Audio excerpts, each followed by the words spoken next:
पानी पानी लीजिए, पानी लीजिए।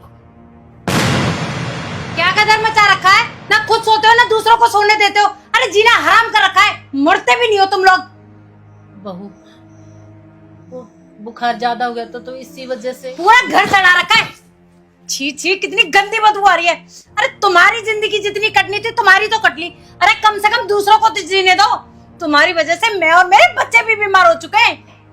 बहू डॉक्टर इलाज कर तो रहे हैं, लेकिन बीमारी ठीक होने में टाइम तो लगता है ना। अरे इनका तो ठीक होने का पता नहीं, मुझे लगता है जब तक हम ही बीमार हो जाएंगे।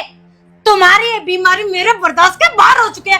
अगर तुम्हारी वजह से मेरे बच्चों को कुछ हो गया ना, उनके जीवन में कोई संकट आया तो ध्यान रख लेना मैं तुम्हारा क्या हाल करूंगी। और एक बात बताऊं, तुम कल मरो ना, तुम आज मर जाओ, मुझे कोई फर्क नहीं पड़ता, लेकिन मेरे बच्चों को कुछ हो गया तो सोच लेना जीना आराम कर रखा है। और हाँ, तुम्हारी सांस लेने के बाद भी इस दरवाजे से बाहर आई ना तो तुम्हारा क्या हाल करूंगी तुम सपने में भी नहीं सोच सकते। दिमाग खराब कर दिया मेरा।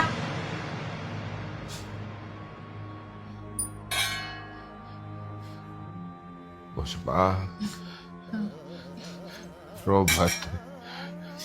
पता नहीं भगवान कौन से जन्म की परीक्षा ले रहा है। मैं तो इस एक ही बात कहना चाहता हूँ ऊपर वाले से कि हे प्रभु उठा ले, ये जिंदगी ढोते ढोते थक गए हैं। आप ये कैसी बातें कर रहे हैं? अगर आपको कुछ हो गया तो मैं कहाँ जाऊंगी? आपके होते ही हमारी ये दशा है, और आपको कुछ हो गया तो फिर कि मेरा क्या होगा, ये भी तो सोचो। कुछ नहीं। पानी पानी पानी पानी, खांसी नहीं आएगी, पानी पीजिए आराम से। आप बोलिए मत, आप आराम कीजिए बस।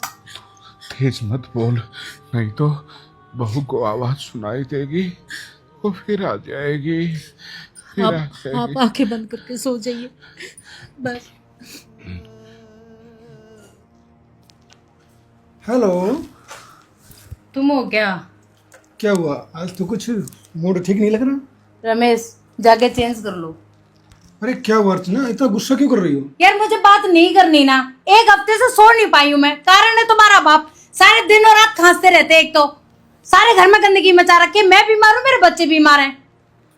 रमेश मैं स्ट्रिक्टली बोल रही हूँ, या तो अपने बाप से बात कर लो सीधा सीधा, नहीं तो मैं मेरे घर चली जाऊंगी। मुझे नहीं रहना इस घर में, फैसला लेना पड़ेगा अब तुम्हें। अरे यार टेंशन मत लो, मैं माँ बाबू जी से बात करता हूँ। तुम्हारे बिना मेरा क्या है यहाँ पे?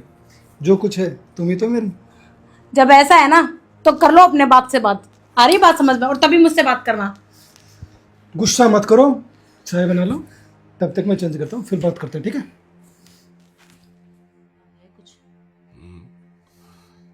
पता नहीं ये बीमारी तो साथ ही जाएगी। बाबू जी ऐसा क्यों बोलते हो? आपके लिए दूध है। हाँ हाँ बेटा।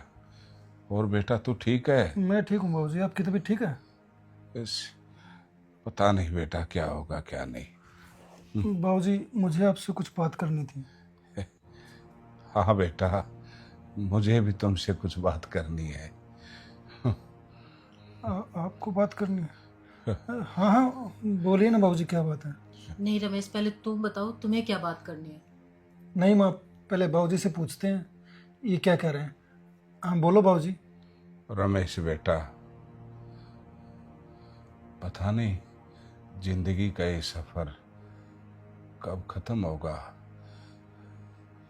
थोड़ी बहुत जिंदगी बची है तो सोच रहा हूं अकेले में जिंदगी गुजार लो।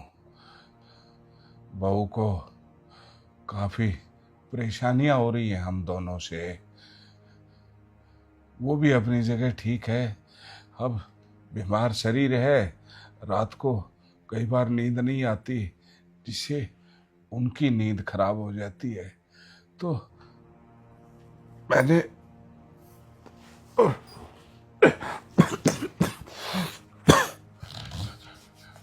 तुम्हारी माँ ने एक फैसला किया है बेटा कि जो बची हुई जिंदगी है उसको हम वृद्ध आश्रम में गुजारें।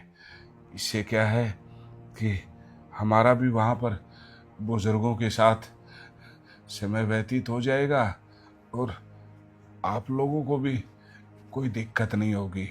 तो बस यही बात कह रहा था। तो तुम्हें कोई दिक्कत तो नहीं है बेटा? अरे नहीं नहीं बाबूजी, आप बड़े हो, आपने जो फैसला लिया है वो ठीक ही लिया होगा, इसमें भला हमें कोई एतराज़ नहीं है। कसूर तुम्हारा नहीं है बेटा। जो ये जिंदगी है ना, इसको आज तक कोई नहीं समझ पाया। पहले माँ बाप 5-5, 10-10 बच्चों को पालते थे, पढ़ाते थे, लिखाते थे, उनकी परवरिश करते थे। लेकिन आज 5 बच्चों से या 10 बच्चों से उनके माँ बाप नहीं पाले जाते। कम वक्त ईश्वर ने ये जो बुढ़ापा बनाया है ना,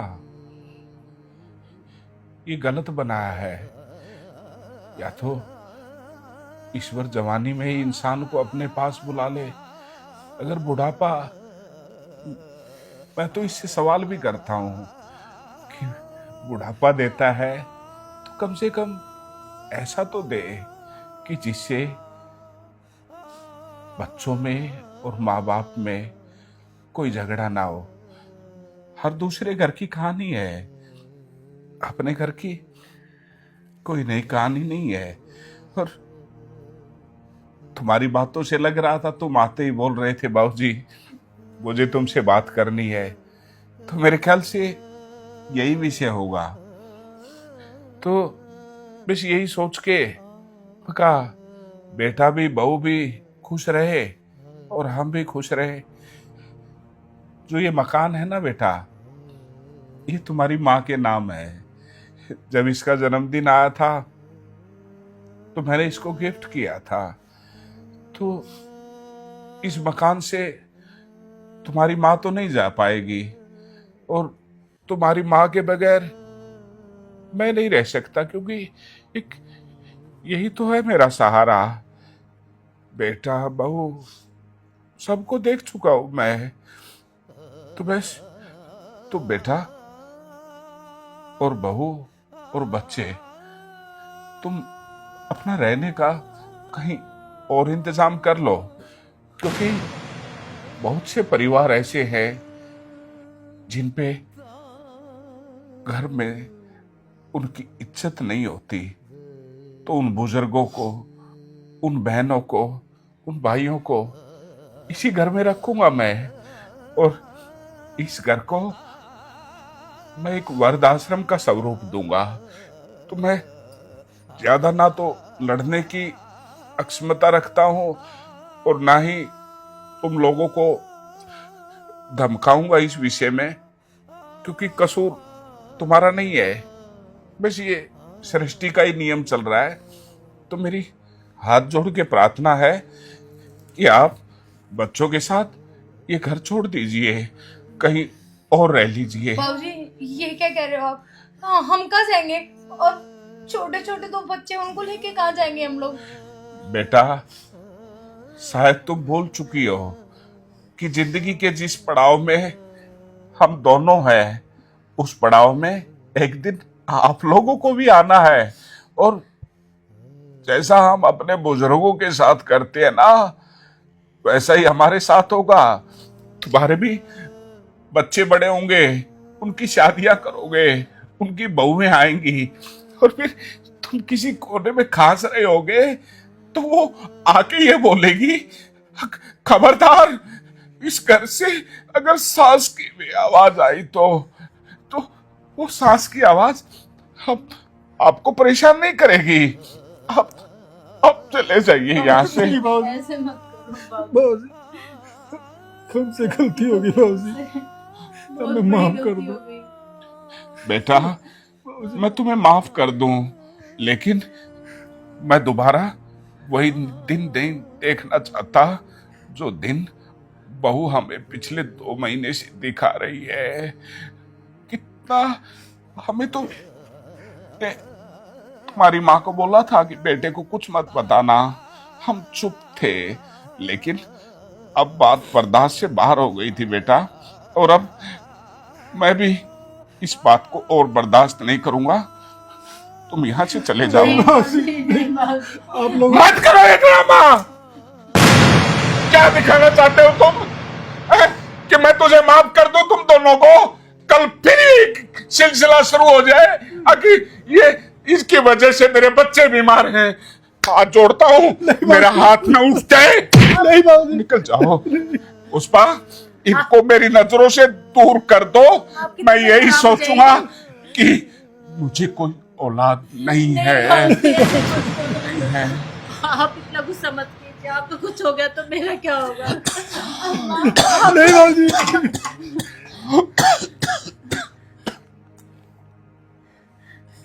पापा, चले जाओ बेटा। पापा मुझसे गलती हो गई पापा।